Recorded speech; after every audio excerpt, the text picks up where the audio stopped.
शिक्षण आणि फिरण्यासाठी 24 फेब्रुवारी रोजी दुबईत पोहोचलेले यवतमाळचे 6 नागरिक विमानतळावर अडकलेत। परतीच्या प्रवासासाठी निघताना त्यांची फ्लाइट अचानक रद्द झाल्याची माहिती मिळाली।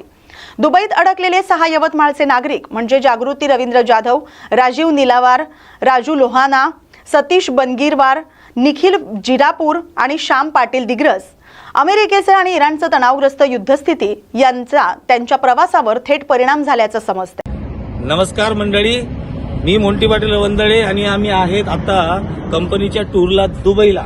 आणि दुबईला वातावरण जे आहे थोडंसं म्हणजे सगळे घाबरतायत, पण तसं काही नाही आहे। फक्त आमचा जो टूर होता म्हणजे आम्ही जिथं फिरायला जाणार होतो तर ते आजचं रद्द केलेलं आहे आणि उद्या रात्रीची आमची जी फ्लाईट आहे इंडिगोची ती कॅन्सल झाली। ती आता रिशेड्यूल कधी होते, 2 दिवस 4 दिवस ते माहीत नाही, पण आम्ही सेफ आहोत। म्हणून खूप ज्या बातम्या येत आहेत त्याच्यावर विश्वास ठेवू नका।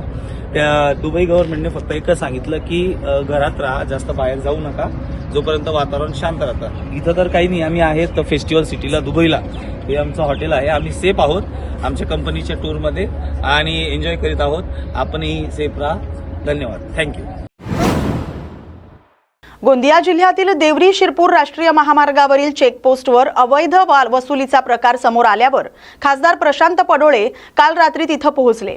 ग्रामस्थांनी त्यांना घेराव घालून काही गुंडांकडून हल्ला करण्याचा प्रयत्न केला, जो चेकपोस्टवरील अधिकाऱ्यांच्या हस्तक्षेपाने टळला। खासदार पडोळे यांनी आरोप केलाय की प्रत्येक राज्यातून येणाऱ्या वाहनांकडून 100 ते 2,500 रुपयांपर्यंत एवढी अवैध वसुली घेतली जाते आणि त्यासाठी वापरल्या जाणाऱ्या चिठ्ठ्यांवर स्टॅम्प मारला जातो, जे अधिकाऱ्यांच्या केबिनमध्ये ताब्यात ठेवले जातात। त्यांनी व्हिजिलन्स डिपार्टमेंट तसंच केंद्र आणि राज्य सरकारकडे याची सखोल चौकशी करण्याची मागणी केली आणि स्वतःवर हल्ला करणाऱ्यांवर कठोर कारवाई करण्याचा आग्रह धरलाय। भारतभर टोल आहेत आणि या टोलवर अवैध वसुली केली जाते। हे वसुली कोण करते? जेव्हा गव्हर्नमेंटनं सांगितलं नाही का इंटरस्टेट बॉर्डरवर जेवढे टोल आहेत तिथं वसुली केल्या जात नाही, असा कोणताही गव्हर्नमेंटचा GR नसताना तिथं येणाऱ्या जाणाऱ्या प्रत्येक गाडीकडून मेकॅनिकल पासच्या नावानं तिथं वसुली केल्या जाते। मी काल शिरपूर बॉर्डरला गेलो, याच्या पूर्वी सुद्धा मी तिथं गेलेलो आणि तिथं प्रत्येक ड्रायव्हरांनी तिथं गेल्यानंतर कंप्लेंट करतात की तिथं एक पास निघते, ते पास घेऊन ते RTO जिथं बसतात तिथं त्या खिडकीमध्ये जातात आणि तिथं त्यांना ते बॉर्डर क्रॉस करायसाठी पैसे घेतले जाते। त्याची किंमत 100 रुपयापासून 2,500 रुपयापर्यंत आहे। प्रत्येक स्टेटचे वेगवेगळे पैसे आहेत। तिथल्या सगळ्या गाडीतले ड्रायव्हर खाली उतरले आणि त्यांनी कंप्लेंट केलं त्यांच्या समोरच, परंतु RTO तो बिलकुल निरुत्तर होता, तो एक शब्द सुद्धा तिथं बोलला नाही। त्यांच्या हातामध्ये चिठ्ठ्या होत्या, काहीच्या हातामध्ये स्टॅम्प लागले होते, ते स्टॅम्प सुद्धा आम्ही घेतले आणि पकडून आणले तिथं। तो RTO मानायला तयार नव्हता की माझे स्टॅम्प आहेत, पण त्याच्याच केबिन मधून त्याच्याच टेबलावरून ते आम्ही स्टॅम्प उचलून आले। आमची सरकारला सुद्धा विनंती, आम्ही याच्यासाठी लेटर सुद्धा दिल्लीमध्ये दिल्यात, महाराष्ट्र सरकारला दिल्यात, कारण की यापूर्वी सुद्धा मी तिथं गेलो होतो आणि याचा पाठपुरावासाठी व्हिजिलन्स डिपार्टमेंटला सुद्धा तिथं दिला आहे। आता सर्रासपणे तिथं वसुली चालू आहे। प्रश्नचिन्ह निर्माण होतो का याच्यामध्ये सामील कोण कोण आहेत? ते जे गुंड तिथं बसलेले होते ते पळाले आणि त्या ड्रायव्हर लोकांनी पूर्ण स्टेटमेंट दिले, ते सगळे रेकॉर्डेड आहेत आमच्याकडे। माझ्या फेसबुकलाच ते सगळे तुमचे स्टेटमेंट मिळतील। गुंडे आल्याबरोबर अंगावर सगळे चढायला लागले। या गोष्टीची सखोल चौकशी व्हावी म्हणून आज आम्ही तुमच्या माध्यमातून पत्रकार परिषद घेत आहोत आणि याची कंप्लेंट सुद्धा आम्ही मुख्यमंत्री, प्रधानमंत्री, आमचे रोड ट्रान्सफर मिनिस्टर गडकरी साहेब यांना सुद्धा आणि काल ACB आहे त्यांच्या सुद्धा इन्स्पेक्टरची बोलणी झाली आहे। नागपूरमधील स्फोट प्रकरणात मृतकांचा आकडा हा 19 वर पोहोचलाय। काटोल विधानसभा मतदारसंघाचे आमदार चरणसिंग ठाकूर यांनी सदोष मनुष्यवधाचा गुन्हा दाखल करण्याची मागणी केली आहे। त्यांनी विभागीय आयुक्त कार्यालयात बैठक घेत प्रकरणातील चुका लक्षात घेऊन योग्य दखल घेण्याची आवश्यकता अधोरेखित केली आहे। ठाकूर यांनी मृतकांच्या कुटुंबियांना प्रत्येकी 75 लाख रुपये आणि जखमींना 25 लाख रुपयांची मदत देण्याशिवाय अंत्यसंस्कार आणि कारखान्याचं संचलन सुरू होऊ नये असा इशारा दिलाय। तसंच एसओपी तयार होईपर्यंत कारखाना बंद ठेवावा आणि स्वतंत्र निरीक्षक नेमावा अशी मागणी त्यांनी केली आहे। त्यांनी राज्य आणि केंद्र सरकारकडून जबाबदारी निश्चित करण्याचंही आवाहन केलंय।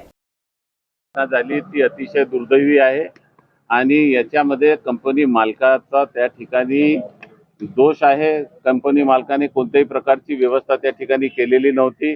2025 मध्ये त्या ठिकाणी घटना झाली होती, तेव्हा त्यांना सूचना करण्यात आलेली होती की सगळ्या प्रकारच्या व्यवस्था केल्याशिवाय आणि जे मजूर त्या ठिकाणी कामावर येतात त्यांना त्या ठिकाणी प्रशिक्षण दिल्याशिवाय त्यांना त्या ठिकाणी कामावर लावू नये।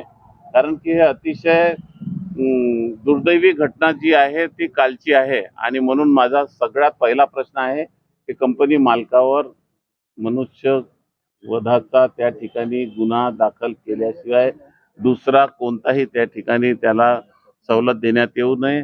त्याच्यावर तो गुन्हा दाखल झाला पाहिजे आणि जे मृत कुटुंब आहे त्यांच्या कुटुंबियांना 75 लाख रुपयाची मदत दिली गेली पाहिजे। जे दवाखान्यामध्ये आहेत तेही मरणासन्न अवस्थेमध्ये काही पेशंट आहेत, त्यांनाही त्याच पद्धतीची मदत त्या ठिकाणी दिल्या गेल्या पाहिजे आणि जे जखमी आहेत त्यांनाही 25 लाख रुपये त्या ठिकाणी दिल्याशिवाय आज या दुर्घटनेच्या संबंधामध्ये माननीय पालकमंत्री महोदयांनी जी मीटिंग बोलावलेली आहे, माझा त्यांना विनंती आहे, शासनालाही विनंती आहे, ही मदत जोपर्यंत मिळणार नाही तोपर्यंत मी इथून जाणार नाही आणि कोणत्याही प्रकारची प्रक्रिया होऊ देणार नाही। काय मदत 75 लाख रुपये त्याच्या कुटुंबाला दिले पाहिजे आणि जे दवाखान्यामध्ये जे काही किरकोळ जखमी आहेत त्यांना 25 लाख रुपये दिले पाहिजे। खरं तर ही सर्व हानी भरून न निघणारी आहे। त्याच्याकरता शासनाने आता एसओपी त्या ठिकाणी जाहीर केली पाहिजे आणि प्रत्येक कारखान्याला त्या ठिकाणी अशा प्रकारच्या सूचना केल्याशिवाय आता हा कारखाना सुरू होणार नाही अशा प्रकारचं शासनाने निर्णय केला पाहिजे। कारखाना बंद ठेवायला पाहिजे, बिलकुल बंद ठेवायला पाहिजे। सगळ्यात महत्वाचं हे सगळं परमिशन कशी मिळते याच्यावर एक प्रश्नचिन्ह उपस्थित होत आहे। सातत्याने घटना घडतात, 3-4 वेळा राज्य सरकारचे अधिकारी सांगतात की केंद्र सरकारच्या अखत्यारीमध्ये येतात, केंद्र सरकार सांगते की राज्य सरकारचं लक्ष नाही आहे, एकामेकावर ढकलण्याशिवाय दुसरं काम त्या ठिकाणी नाही आहे।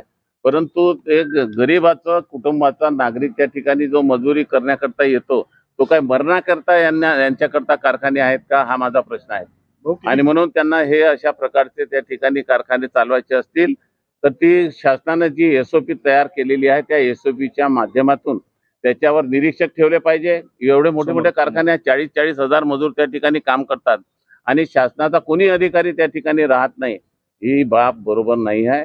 लोकांच्या जीवाशी खेळण्याचा हा प्रकार आहे। अंत्यसंस्कार कधी होणार आहे? मदत मिळेपर्यंत तुम्ही होऊ देणार नाही? मदत मिळेपर्यंत मी नाही होऊ देणार।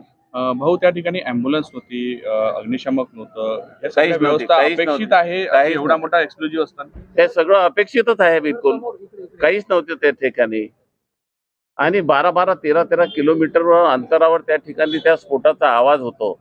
त्यांनी 2 दिवस जो पहिले माल तयार केला होता तो माल त्याच ठिकाणी होता, नाही तर एवढा मोठा स्फोट होत नाही त्या ठिकाणी। कुडाळ मालवण मार्गावर नाबरवाडी इथं आज सकाळी सुमारे 11 वाजताच्या सुमारास दुचाकी आणि ट्रक यांच्यात भीषण अपघात झाला। या अपघातात दुचाकीस्वार महिलेचा जागीच मृत्यू झालाय। नीलम निलेश मेस्त्री असं या मृत महिलेचं नाव आहे। या घटनेनंतर परिसरात तीव्र संतापाची भावना निर्माण झाली। स्थानिक नागरिक आक्रमक झालेत। कुडाळ ते मालवण मार्गावर भरधाव डंपर आणि ट्रकची मोठ्या प्रमाणावर वाहतूक सुरू असते। वेगमर्यादेचं उल्लंघन आणि निष्काळजी वाहन चालनामुळे या मार्गावर अपघातांची संख्या वाढत असल्याचा आरोप नागरिकांनी केलाय। भरधाव वाहनांवर तातडीनं कठोर कारवाई करावी, अन्यथा चक्काजाम आंदोलन करण्यात येईल असा इशारा स्थानिकांनी दिलाय। मारेगाव तालुक्यातील बोटोणी इथं अवैध दारू आणि वरली मटका व्यवसायाविरोधात महिला सरपंच सुनीता जुमनाके यांच्या नेतृत्वाखाली गावातील महिलांनी गांधीगिरी आंदोलन छेडलंय। पोलिसांकडे वारंवार निवेदन देऊनही कारवाई न झाल्यानं 28 फेब्रुवारी रोजी यवतमाळ वणी महामार्गावरील बोटोणी बस स्टँडवर प्रतिकात्मक देशी विदेशी दारूचं दुकान लावून आणि चकणा मोफत देत लक्षवेधी आंदोलन करण्यात आलं। ढोल ताशांच्या गजरात अवैध धंदे बंद करण्याचा इशारा देत महिलांनी पोलीस प्रशासनाच्या भूमिकेवर प्रश्नचिन्ह उपस्थित केलेत। वयोवृद्ध जिजाबाई कोयचाडे यांच्या हस्ते दुकानाचं रिबीन कापून आंदोलनाचा शुभारंभ करण्यात आला. कायदा आणि सुव्यवस्थेचा प्रश्न निर्माण झाल्यास प्रशासन जबाबदार राहील असा इशाराही गावकऱ्यांनी दिलाय. मी सुनीता विनायक जुमनाके, बोटणीच्या सरपंच. आम्ही सर्व महिला बोटणीच्या आहे. आम्ही दारूबंदी यासाठी मारेगावला निवेदन दिलं आहे, वणीला निवेदन दिलं आहे, तसं यवतमाळला पण निवेदन दिलं आहे. पण अजूनही काही त्या दारूबंदीची काही अजून लक्ष दिलं नाही. तरी आम्ही पूर्ण महिला उपोषण यासाठी बसणार आहोत. आणि आमच्या पूर्ण महिलांना खूपच त्रास आहे या दारूचा. शाळेच्या विद्यार्थ्यांना पण खूपच त्रास आहे. आणि शाळेच्या आजूबाजूला दारूचा धंदा आहे, मटक्याचा धंदा आहे, हा बंद करावं अशी आमची सर्व महिलांची विनंती आहे. आणि मारेगावला खूपदा येऊनही सुद्धा मारेगावचे जे प्रशासक आहे त्यांनी काही अजून केलं नाही. तरी आम्ही उपोषणाला बसू असं आमचं म्हणणं आहे. चोपडा शहरात होळी आणि धुलीवंदन निमित्त रंगबिरंगी पिचकारी आणि हर्बल रंगाची विक्रीसाठी दुकानं थाटण्यात आलेत. मात्र अपेक्षेप्रमाणे ग्राहकांची गर्दी दिसून येत नाही. पूर्वी धुलीवंदनाच्या किमान 8 दिवस आधीच बाजारात रंग आणि पिचकारीसाठी दुकानं लागायची, परंतु आता बहुतांश ग्राहक ऐनवेळीच खरेदीसाठी येतात. सध्या बाजारात फक्त मातीचे रंग, हर्बल कलर आणि पिचकारी उपलब्ध आहेत, कारण केमिकल रंगांचा वापर जवळपास बंद झालाय. ग्राहकांची कमतरता असल्यामुळे विक्री मंदावली असून बाजारावर मंदीचं सावट पसरलेलं दिसतंय. या बातमीसोबतच महत्त्वाच्या बातम्यांमध्ये आता इथेच थांबतोय. अशाच महत्त्वाच्या बातम्यांसाठी पाहत राहा न्यूज मराठी 24/7. नवा भारत, नवा विचार.